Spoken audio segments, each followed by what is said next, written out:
आदाब एंड नमस्ते दोस्तों। सुप्रीम कोर्ट के chief justice honourable Suryakant sir ने कहा है कि हम कास्टलेस सोसाइटी बनाने की ओर चलना चाहिए।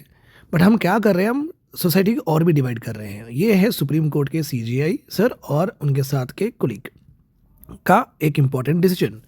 तो उन्होंने ये बात क्यों कही है? इसलिए कही है कि सेंट्रल गवर्नमेंट ने enumeration of D notified tribes किया है इन सेंसस।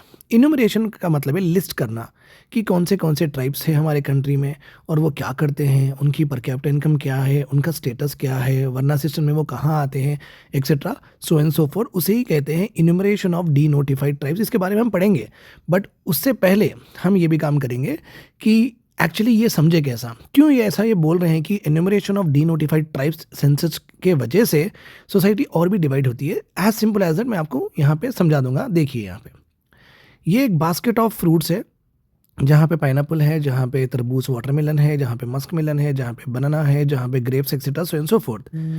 आपको ये दिया गया है, ठीक है, खाने के लिए। बट लोग यहाँ पे क्या कर रहे हैं, ये फ्रूट अच्छा है, ये फ्रूट अच्छा नहीं है, ओके, ये दो बहुत अच्छे न्यूट्रिएंट्स देते हैं, ये दो उतने ज़्यादा न्यूट्रिएंट्स नहीं देते हैं। तो मतलब क्या है, आपकी चॉइस को डिवाइड किया जा रहा है।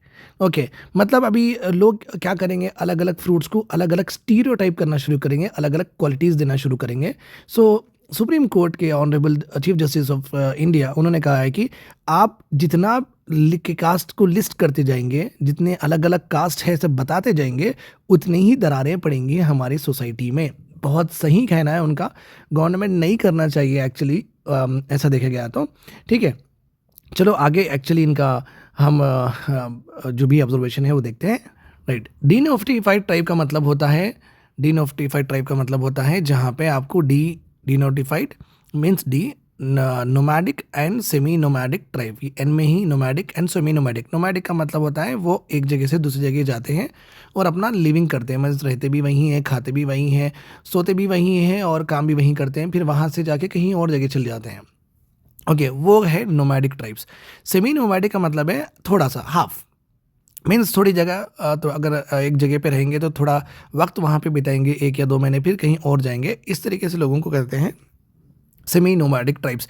ट्राइब्स और नॉर्मल सिविलाइजेशन में क्या फ़र्क होता है, ये बात जानना बहुत ज़रूरी है। ट्राइब्स बेसिकली बैकवर्ड होते हैं, ओके, और सिविलाइजेशन जैसे कि हम थोड़ा फॉरवर्ड होते हैं। टेक्नोलॉजिकली बहुत बैकवर्ड होते हैं, हम टेक्नोलॉजिकली बहुत फॉरवर्ड होते हैं। इलिटरेसी होती है, यहाँ पे लिटरेसी होती है। ये एग्रीकल्चर बेस्ड और वो भी पुराने मेथडोलॉजी से काम करते हैं, हम नया एग्रीकल्चर टेक्नोलॉजी, नए एग्रीकल्चर सिस्टम से काम करते हैं। इनका सोशल इंटरेक्शन लोगों से ये नहीं मिलते हैं, हम सोशलाइजिंग हमारा बहुत इंपॉर्टेंट नेटवर्किंग एरिया होता है, ठीक है। ऐसे ट्राइब्स को, और ये अपने अपने गेटोस में होते हैं, इनका सोशल इंटीग्रेशन भी नहीं होता है, ये अपने साथ भी नहीं रहते हैं, ना मिलते भी नहीं हैं और शाई और थ्रेट फील करते हैं। हम वैसा नहीं करते हैं। This is the difference between what tribes and us. हम सिविलाइज्ड हैं। सिविलाइज का मतलब है एक ऐसे कम्युनिटी, हम अपने आप को ग्रो करते हैं। So observing the matter was a policy decision बोल के कहा गया है। Okay, it was not a justiciable issue. Okay, इसको जस्टिफाई करने की ज़रूरत नहीं है, the court dispose of the matter. Okay, इसमें जस्टिस लाना या नहीं लाने की ज़रूरत नहीं है, बिकॉज ये गवर्नमेंट का पॉलिसी डिसीजन है और हम इसमें इंटरफेयर नहीं करना चाहते हैं, तो हम आपका मैटर डिस्पोज करते हैं while giving liberty to the petitioner to file a representation before the concern authorities. But जिसने भी पिटिशन ये दिया है कि गवर्नमेंट के कास्ट इन्यूमरेशन की वजह से और भी सोसाइटी डिवाइड होगी, सो बेटर है कि हमारे पास आने से पहले आप जो कंसर्न अथॉरिटीज़ ये कर रहे हैं ना, उनके पास एक कंसर्न लेके जाइए, शायद वो इसको तवज्जो देंगे और काम करेंगे उसके ऊपर। Okay fine. So senior advocate Siddharth दावे, ओके, जो कि पिटिशनर के बिहाफ में वहाँ पे सबमिट कर रहे हैं अपने आप को, उन्होंने कहा है कि ये कम्युनिटी सफ़र करते हैं इनजस्टिस और उनको क्रिमिनलाइज भी किया गया है during the British period. So इसलिए वो चाहते हैं कि उनका सेपरेट क्लासिफिकेशन हो in the census so that they can be distinctly identified. So उनको डिस्टिंक्टली आइडेंटिफाई करने के लिए मतलब मुझे तो ये समझ में नहीं है कि क्यों एडवोकेट, ये सीनियर एडवोकेट इस तरीके से उनको डिस्टिंक्ट क्लासिफिकेशन चाहते हैं। अगर डिस्टिंक्ट क्लासिफिकेशन चाहते हैं तो ईजिली क्रिमिनल साल का धब्बा फिर से लग जाएगा, राइट। उनको मिला देना चाहिए बेसिकली। उन्होंने ये भी कहा है कि इम्यूनेशन के फॉर्म में ओके ओनली तीन ओनली कैटेगरीज कौन से कैटेगरीज है, अगर लिखना है तो SC ST and others there should be an option to mark this communities as people from the denotified tribes. तो उन्होंने ये कहा है कि SC ST के साथ डी नोटिफाइड ट्राइब्स इस तरीके का ये ऑप्शन होना चाहिए। अगर आप ये डी नोटिफाइड ट्राइब को बिलोंग करते हैं तो आप यहाँ पे टिक करिए, यहाँ पे टिक करिए, यहाँ पे आपकी मर्जी जहाँ पे भी टिक करिए। बट आपको नहीं दिखता ये और भी डिवाइड कर रही है सोसाइटी। सुप्रीम कोर्ट के CJI ऑनरेबल CJI का कितना बेहतरीन ऑब्जर्वेशन है, मुझे तो बहुत पसंद आया है इनका। ओके तो बेंच ने और भी ऑब्जर्व किया है और कहा है कि ये matter with in the domain of expert policy का डोमेन का में आता है, हम इसमें ज़्यादा कुछ कर नहीं सकते हैं।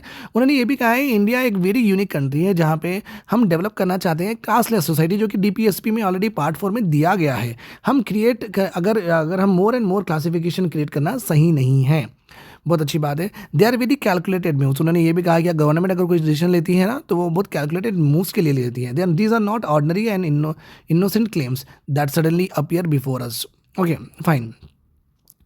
सो यहाँ पे this is a very deep rooted move to divide the society. These agencies are not from within India. If we hold an inquiry we will find out from where they are rooted. तो ये भी कहा है कि ये जो policy decision जो भी एजेंसीज अब कर रहे हैं ये क्या इंडिया की सोसाइटी को डिवाइड करने के लिए कर रहे हैं, किस वजह से कर रहे हैं, इसको भी हम देखना बहुत ज़रूरी है। बेंच ने ये ऑब्जर्व भी कहा है कि हम ज़्यादा इसमें बात नहीं करेंगे। हम जस्टिसेबल का मतलब है कोर्ट से हम अकाउंटेबिलिटी फिक्स नहीं करेंगे, हम डिस्पोज कर देंगे मैटर को। आपको परमिशन है, आप जाइए कंसर्न अथॉरिटीज़ के लिए, वहाँ जाके आप बताइए कि आपका क्या प्रॉब्लम है। I hope they will clear it. This is all clear to you. Do support my channel. छोटे छोटे कॉन्ट्रीब्यूशन करके मुझे आप सपोर्ट कर सकते हैं मेरे चैनल ग्रो करने के लिए। और मैं यहाँ पे एक अच्छे से चीज़ें लेके आ रहा हूँ आपके लिए। मैं चीफ जस्टिस ऑफ इंडिया ने जो कहा है सूर्यकांत सर ने वो पूरा एक प्लेलिस्ट में डाल दूंगा। फिर हमारे चीफ जस्टिस गवाई जो थे उन्होंने उनके जो ऑब्जर्वेशन थे पूरे लिस्ट में डाल दूंगा। इस तरीके से हमें ये एक चीज़ पूरी कंपाइलेशन मिल जाएगी कि हर चीफ जस्टिस के ऑफ इंडिया के कौन से डिसीजन हुए थे, कौन से ऑब्जर्वेशन हुए थे और उन्होंने कौन से एस्पेक्ट्स पर अच्छी सी टिप्पणी की थी। Okay I hope this is clear to you. Do subscribe to my channel. मेरे चैनल को सब्सक्राइब करिए और दोस्तों से शेयर करिए।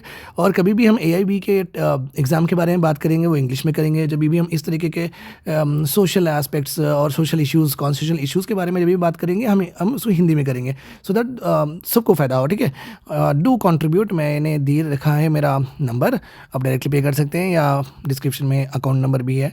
बोलने कभी कभी एम्बेरसिंग होता है बट करना पड़ेगा। ठीक है, थैंक यू। मैं हूँ तेलंगाना से सैयद शुजातुल्लाह, योर एडवोकेट। बाय। वकील अन्ना।